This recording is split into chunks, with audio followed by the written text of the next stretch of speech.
लगेगा time waste हो रहा है, लेकिन टाइम वेस्ट नहीं होता, यही सही पढ़ाई होती है।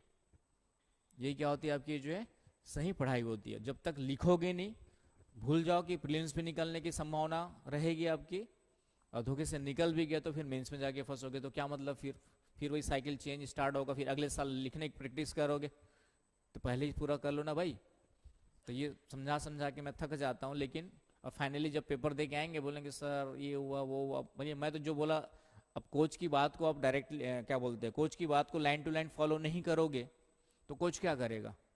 हाँ, तेंदुलकर को सिखा के भेजेंगे कि भाई ऐसी बॉल आएगी तो ऐसे मत खेलना, थोड़ा और प्रैक्टिस कर ले जाके नेट में, और बोलेगा नहीं नेट बिना नेट प्रैक्टिस फिर से उतर गया तेंदुलकर आउट हो जाएगा, तो कोच को थोड़ी बोलेगा वो। कोच की क्या गलती है। सीधी सी बात है, आपकी कमियां बताएगा कोच और उसको सुधारने के लिए बोलेगा कि फेल हो रहे हो, क्यों फेल हो रहे हो, और वो सुधारोगे ही नहीं, और अगले साल फिर जाके एग्जाम दोगे और फिर फेल होगे। ठीक है, फाइनली फिर उसके बाद हम बदनाम होते, कोचिंग वाले अच्छा नहीं पढ़ा रहे, बस पैसे ले लेते हैं। बदनाम किसको करना है,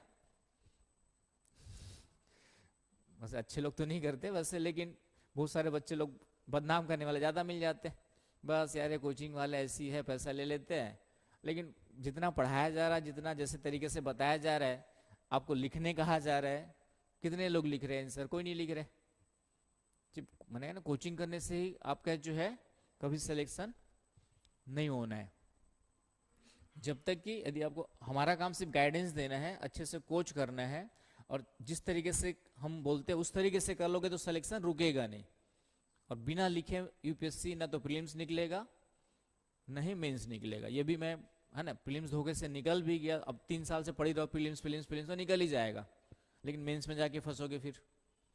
लेकिन एक बार सही तरीके से तैयारी कर लिए कि मेंस की तैयारी अच्छे से कर लो, जम के लिख लो, लिख करके मेंस की तैयारी का मतलब जम के लिखो, जितने आए हुए क्वेश्चन है उसको लिखो इस तरीके से पूरे क्वेश्चंस को। तो लिखोगे, तो मैंने कहा लिखने से, लिखना इतना आसान नहीं होता है। लिखने के लिए पूरा कॉन्सेप्ट आपके दिमाग में समझ होनी चाहिए, कुछ फैक्ट्स भी दिमाग में डालने पड़ेंगे। जब सब अच्छे से याद हो जाएंगे तब इस क्वेश्चन का आंसर आप लिख पाओगे। तो जब सब अच्छे से तैयार होकर लिख लिया तो फिर उसी से प्रीलिम्स में क्वेश्चन आएगा तो सीधी सी बात है गलत बिल्कुल भी नहीं होगा। तो ये चीज नोट डाउन करके, तो फिर हमारा काम, बताया ना, हम लोग का काम सिर्फ सलाह देना है। अब तुम लोग को बोलेंगे भाई हाँ लिख के लाओगे तो आंसर चेक कर लेंगे हम लोग, हमारा काम बढ़ जाता है। आंसर लिखने के बाद सबसे बोरिंग काम लगता है हमें पेपर चेक करना।